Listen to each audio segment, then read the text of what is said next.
the rooster, the fire, and the shore. The water was calm that morning, but Simon Peter felt restless long before the sun rose. The Sea of Galilee lay dark and glassy, the sort of quiet that made a man think too much. Peter sat on the edge of his boat, mending a net that didn't need mending, fingers moving by habit while his mind wandered back through years he could not forget, years that had changed everything. He had been a fisherman once.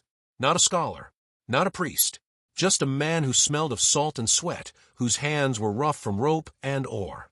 He had known the moods of the sea better than the scriptures, the pull of nets better than the pull of prayer. And then Jesus had stepped into his boat. Put out into deep water, the rabbi had said. Peter had almost laughed then. He had fished all night and caught nothing. But something in the man's voice, authority without arrogance, command without cruelty, had stilled his protest. He obeyed. The nets nearly broke. Peter had fallen to his knees, terror and wonder tangling in his chest. "Depart from me," he had said, "for I am a sinful man." Jesus had only smiled. "Do not be afraid. From now on you will catch men." Peter left the boat that day. He left the nets. He left the only life he understood. He did not know then how many times fear would return. Firelight and fear. Years later, Peter stood in another kind of darkness. The courtyard was crowded, the air thick with smoke and whispers. Jesus had been arrested, betrayed by a kiss, bound by men who feared him. Peter had followed at a distance, heart pounding, courage already thinning. A servant girl squinted at him through the firelight. "You were with him," she said. Peter shook his head. "I don't know what you're talking about." Another voice joined in. This man was one of them. "I am not." A third time, insistent, accusing. "Surely you are. Your accent gives you away." Peter cursed and swore. "I do not know the man." The rooster crowed. The sound cut through him sharper than any blade. Across the courtyard, Jesus turned and looked at him, not with rage, not with disgust, but with sorrow so deep it undid him. Peter fled into the night, weeping like a child who had lost his way home.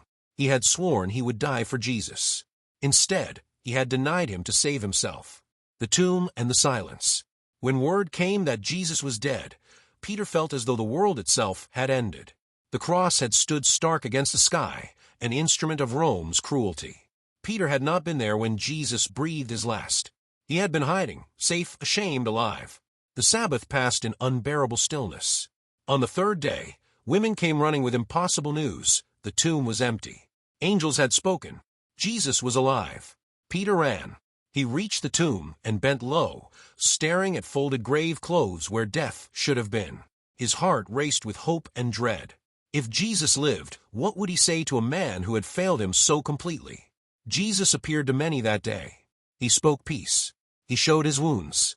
He forgave sins. But Peter waited, burdened by words he could not take back. Forgiveness is harder to receive than judgment. Back to the boats. Days later, Peter did the only thing that made sense. "I'm going fishing," he said. The others followed. They fished all night and caught nothing. At dawn, a figure stood on the shore. "Children," the man called, "have you any fish?" "No," they answered. "Cast the net on the right side of the boat." The nets filled again, so full Peter knew at once who it was. He plunged into the water and swam for shore, heart hammering, breath ragged. Jesus had prepared a fire. Bread. Fish. They ate in silence, the crackle of flames echoing memories Peter wished he could forget. Another fire, another failure. When the meal ended, Jesus turned to him. "Simon, son of John," he said, "do you love me?" Peter swallowed. "Yes, Lord. You know that I love you. Feed my lambs." Again. "Simon, son of John, do you love me?" "Yes, Lord. You know that I love you. Tend my sheep." A third time, each question a gentle undoing of each denial. Peter's voice broke. "Lord, you know everything. You know that I love you. Feed my sheep." Jesus did not pretend Peter had not failed. He restored him anyway. Fire from heaven. Weeks later, Peter stood in Jerusalem again, but this time he was not hiding. The Spirit had come like wind and fire, filling the disciples with power not their own. Peter, once terrified by a servant girl, now stood before a crowd of thousands. He spoke of Jesus, crucified, risen, exalted. He spoke with clarity, with authority, with boldness rooted not in confidence in himself, but in faith in the one who had forgiven him. 3,000 believed. The man who once denied Jesus 3 times now proclaimed him openly. Walls of fear fell. Chains and courage. Peter's faith did not make his life easier. He was arrested, beaten, warned to be silent. He obeyed God rather than men. He healed the sick. He raised the dead. He preached to Jews and Gentiles alike, learning slowly that God showed no partiality. When persecution scattered the believers, the gospel spread further. Years later, Peter would find himself in Rome, far from Galilee, far from the boats. Tradition holds that he would face execution there, condemned for the same name he once denied. This time he would not run. He asked to be crucified upside down, unworthy, he said, to die as his Lord had died. The fisherman kept his promise at last. A life remembered. Peter's life was not a straight line upward. It was a story of calling and cowardice, failure and forgiveness, fear and faith. He stumbled often. He spoke rashly. He misunderstood much. But he never stopped returning to Jesus. And Jesus never stopped calling him forward. Historical and biblical reflection.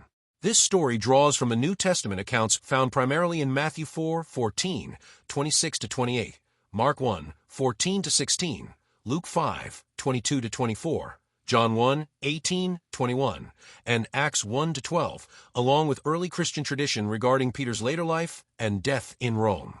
Events such as Peter's calling, denial of Jesus, restoration by the Sea of Galilee, and leadership in the early church are historical within the biblical record.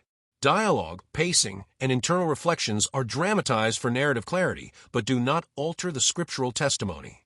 The story highlights enduring biblical themes: human weakness, repentance, restoration, and the transforming power of Christ's grace.